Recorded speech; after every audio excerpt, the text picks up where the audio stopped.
We are humbled by the presence of the one and only Michael Dowling, President and CEO of Northwell Health, who has kept us alive. Okay, well, first of all, we have a round of applause for Vicky, please, for everything that Vicky does for us. And I'm delighted to be here. But to everybody here, first of all, congratulations to everybody. This is a distinguished group of people, distinguished leadership that I believe, and I will come back to this point a little bit later, that has a special responsibility now as we go forward, a special responsibility not only to your businesses, but a special responsibility to the community and to the nature of the kind of a community that we want going forward. So what I'd like to do just to begin with is just think back for a second about the past 12 months, 14 months. I think it's good every so often just to reflect. Because everybody is very, very busy, everybody's moving, but it's important to think back and just imagine January of 2020 and just think of what has occurred in the past year. Those things that kind of stand out. So let me mention, I jotted down a couple of the things that I think about, which I think has real implications. They all have implications for where we are now and where we will need to be going forward. So we obviously had COVID, and I'll come back to this. I'll make a few comments on COVID in a few minutes. That's obvious. But we've also had in the past year a lot of racial tension, disagreement. We've had, and I don't mind saying this, we've had a toxic political environment where compromise is bad, excessive partisanship, where if you cross the aisle to work with somebody else, it's seen as not a good thing. Where if somebody disagrees with you, they're bad people, rather than finding that common element that unites us, we find those things that separate us. We've had over the past year, in my view, an avalanche of misinformation and conspiracy theory, made up stuff, sometimes unfathomable. You know, I look at it and I read it and I'm thinking, how the hell does anybody believe this? Okay? We've had a lack of commitment to unity in our communities, in the state, and nationally. You would have thought that with COVID, a thing like COVID would bring you together as a country, but it didn't. It actually helped to separate us, when you think about it. I remember at the height of the COVID crisis, trying to get a unified policy on anything was almost impossible. I often think back, what would have happened if we had a unifying policy? If we had agreement on any one thing, about even wearing masks, where we would have been 6 months ago, relative to where we were. Not a good thing. And of course, we've had a lot of economic dislocation. I tell my staff all the time that, you know, while we went through a lot of tough stuff over the last 12 months or so, that in many ways we were, to some extent, the lucky ones because we were engaged, we were working, we were coming to the offices every day or working remotely, and just think of all of those other individuals whose businesses have been completely dislocated. Businesses that will never come back again.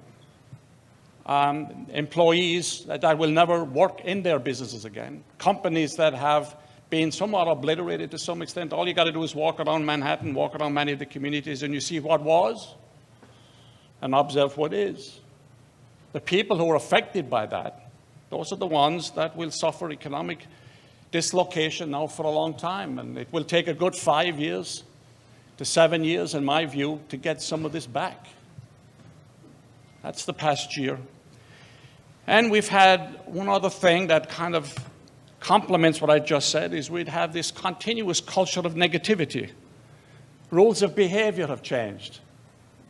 The decency by which we should engage, the etiquette by which how we should deal with one another has been diminished.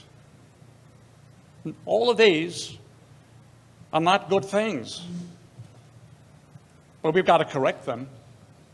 And that's where I believe a group like this has a major, major role. But I'll come back to this point. So let me just talk about COVID for a second. We were at the epicenter of COVID. I think everybody knows this. We started to prepare for COVID in January because we knew what was happening in China and happening in Italy. And I'm convinced that we had COVID in January and February. My daughter got COVID in January. We didn't know that until much later. She's a nurse on the front lines. But we didn't get our first case until March. COVID cases, confirmed COVID case, because that's when after we were able to do the testing. But by April, we had in our hospitals every day 3,500 COVID patients. We have seen over 200,000 COVID patients. I don't think there's any other single organization in the United States that has seen as many COVID patients as we did.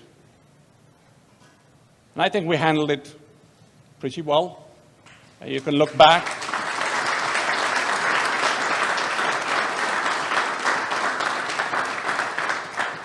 You can look back at the mistakes that were made and the things that should have been done. And, today you hear and I watch an awful lot of the Monday morning quarterbacking. We've all been through this. You've all been leadership. You've always had people tell you the Monday what you should have done on a Sunday. Or I was an athlete at one time, and everybody told me on a Tuesday how I should have played on a Sunday. But they weren't on the field. They were not there. They weren't in the arena. Hindsight is wonderful. We're all brilliant in hindsight. But we can acknowledge that there were things that we did that were not absolutely perfect. Today, we have only 430 COVID patients in our hospitals today. It has dropped. And we had, during that period of time, we had to completely disrupt our whole organization. We had almost to change everything we were ever about before because most of the other businesses that we had to be completely dislocated. We had to change. We had to stop doing a lot of other business so we could accommodate COVID. And I can tell you, and this goes back to the vaccination issue that I just want to mention for a second, that I would urge everybody here to go out of here tonight and convince the people who are hesitant about getting the vaccine to get the vaccine. Because I can tell you, after I walked every COVID unit in our hospitals every day, and when you walk through the COVID units during the height of it, and even today, you do not want to be there. This is not a place you want to be. I have been in the business a long time. I've seen a lot of illness, a lot of sickness, a lot of anguish.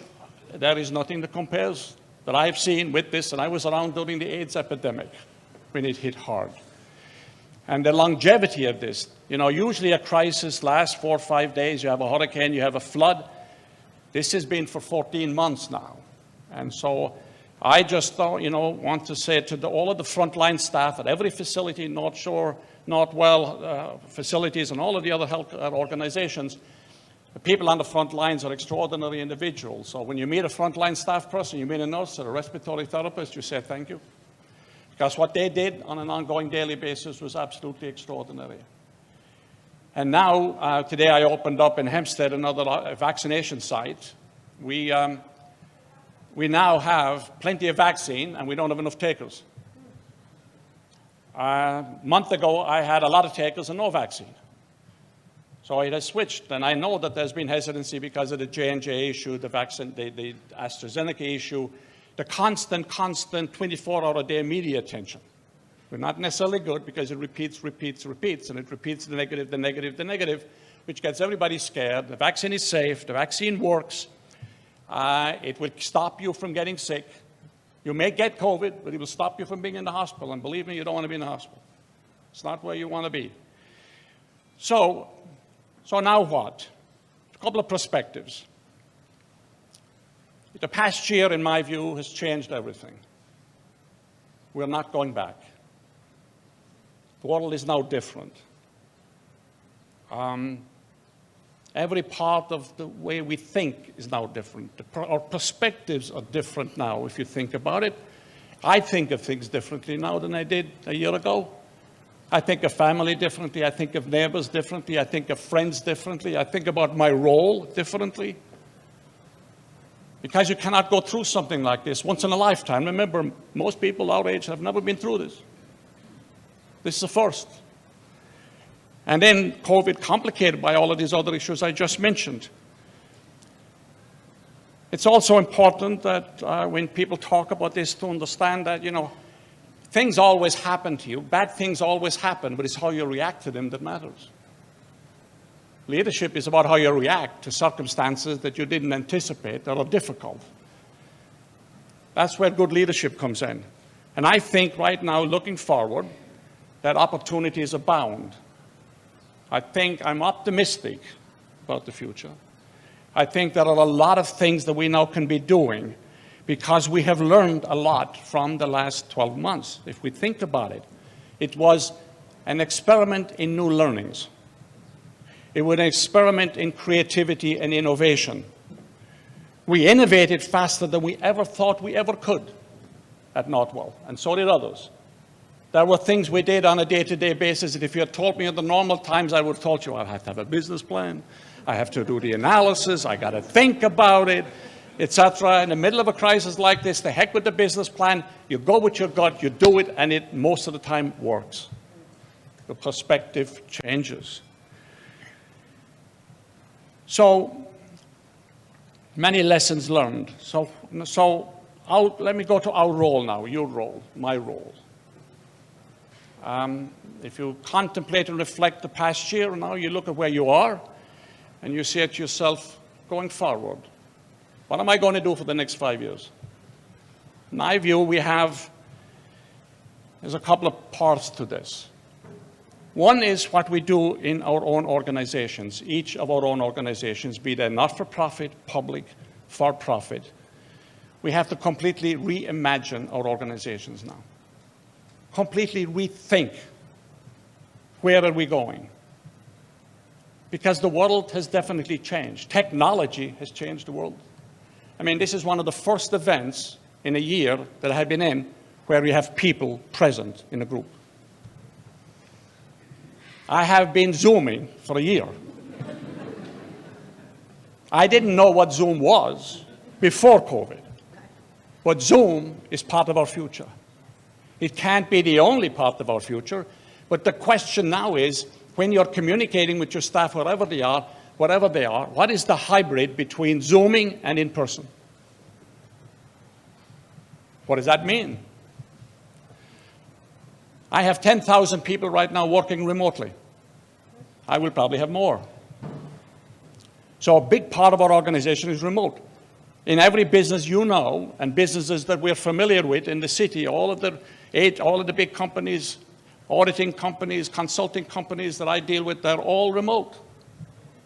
Some people don't plan to open up for another 6 months. So if a lot of your employees are remote, the nature of work has changed. What does that mean? What does it mean for creating the culture of your organization that you built an awful lot of time trying to build up, the personality of your organization, when a lot of your people are not with you anymore? How do you train? How do you educate? How do you communicate? How do you bond? At Northwell, we have to rethink almost everything now. We have to rethink our supply chain. We were very fortunate because we have our own supply chain infrastructure. We never ran out of PPE. But every company right now going forward has to be thinking about what is your disaster management capability, assuming something like this happens again. Because you fall into the trap of thinking that when the crisis is over, you can get complacent, it won't happen again, it'll happen again. It may not be like this, but it will be large. So how is your company going to prepare for this? How do you deal with the new competitive landscape that is out there now? How do you deal with consumers who are obsessed about efficiency, service, and convenience in the future, whatever business you're in? How do you, in regard to that, maximize the use of technology? How do you deal in our business with telemedicine? A large portion of healthcare delivery in the future, the first interaction between doctor, nurse, and others, in my view, will be through virtual care. Huge change. We were doing it before COVID.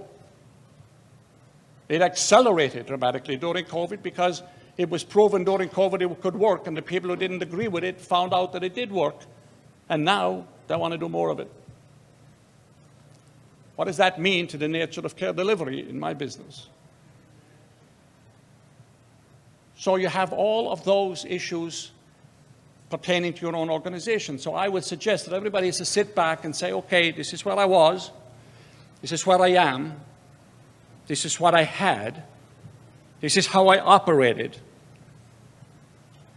But how do I operate completely differently 3 years from now, given the nature of the way the world has changed?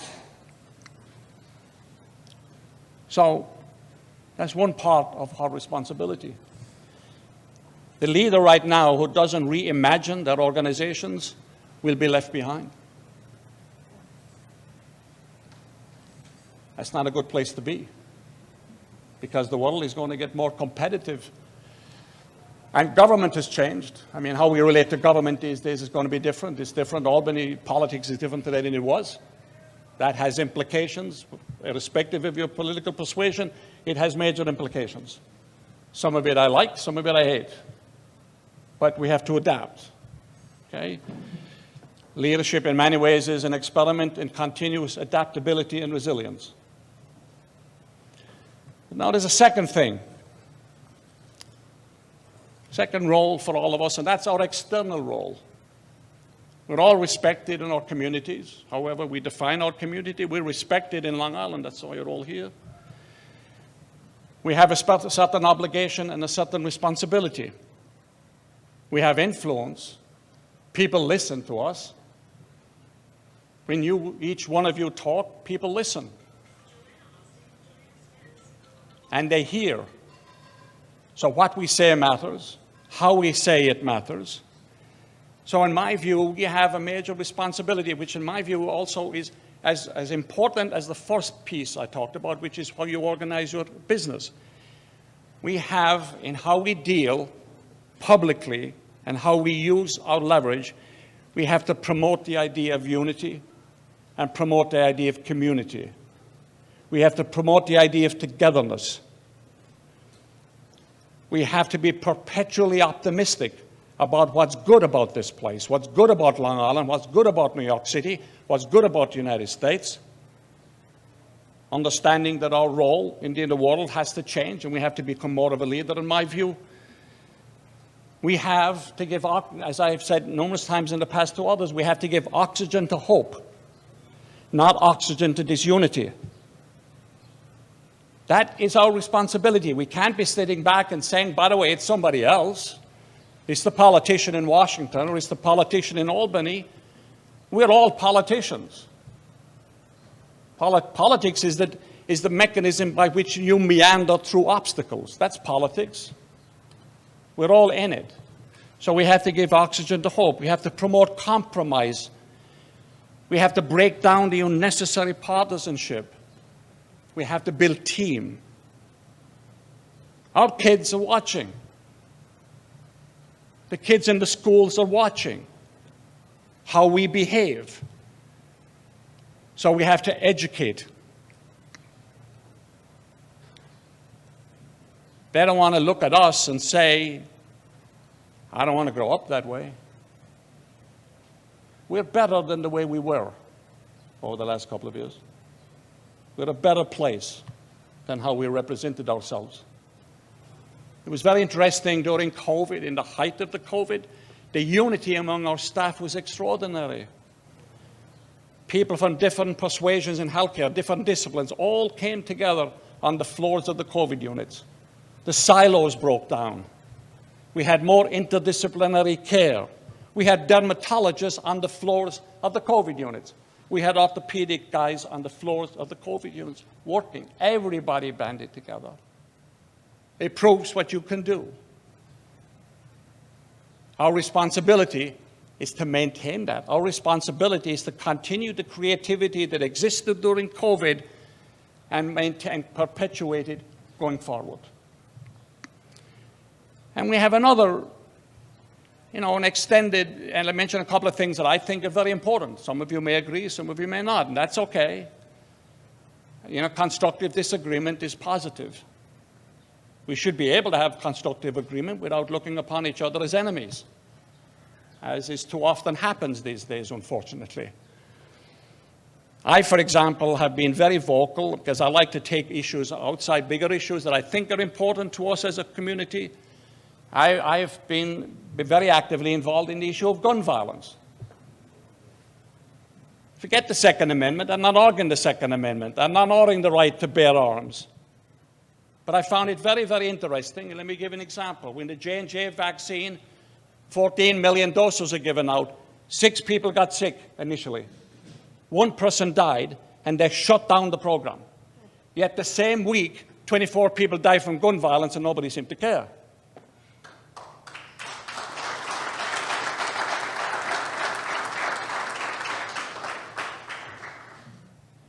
Gun violence is a public health issue. You see the trauma, the mental health, the anguish, the family hurt, the trauma in the emergency room. You see it. It's a public health issue. And people have said to me, stay out of your lane. Stay in your lane. That's not your lane. My answer is, this is my lane.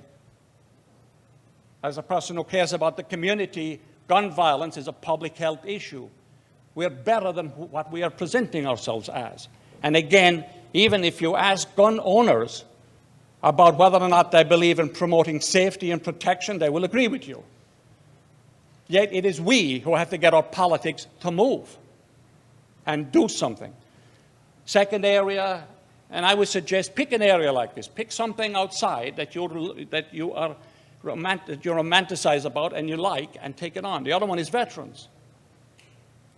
We do extensive amount for vets.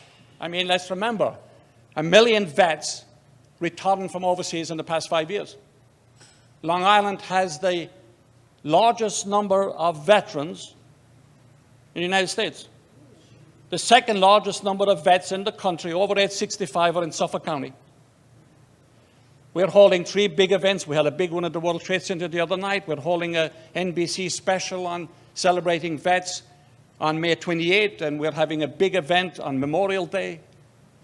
We hire 500 vets a year at Northwell. We have started programs to help the families and the vets and help the kids, and the transition from military life to civilian life is not an easy one. We ask these kids to go over 19, 20, they come back. What's our responsibility? So pick an issue like this. Take the issue of, institutional racism. It doesn't exist everywhere, but it does exist in some parts. Let's not be shy about it. We have to demonstrate respect for ethnic difference, racial difference. Look what's happening with Asian people recently. These are issues for us to talk about, not for somebody else and say, I push it down the hall and push it down the street. No, it's for us. It's not who we are. We're all interdependent. Anybody who understands the nature of the history of the United States understands this. Every single person in this room is an immigrant. You all came here from someplace, so your parents, grandparents did. And if you know the history, every single one of your groups were treated and mistreated when they came here by the people who were here before. That's an issue to take on.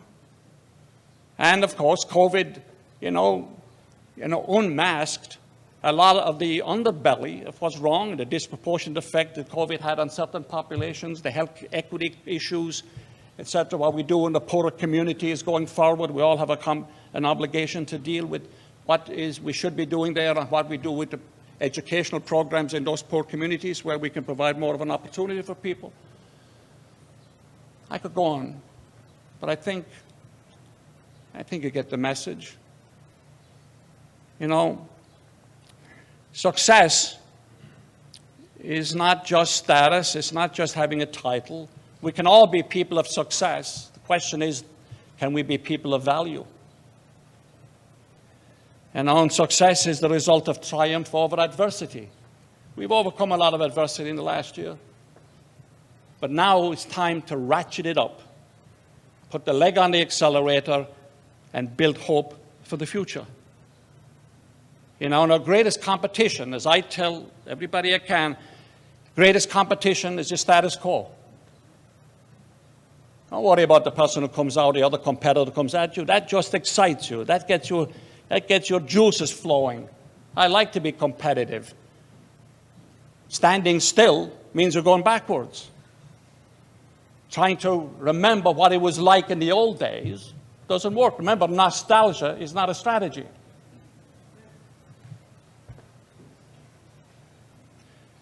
And leadership, at the end of the day, and I'll close with this, leadership at the end of the day, best definition that I've come across is that leadership is about managing the present, which we've been doing. It's about selectively forgetting the past. And it's about creating the future. And we have to create a future built around decency, honesty, unity, and community. If we are leaders, that'll be our mantra for the next 5 years. Thank you very much. Appreciate it.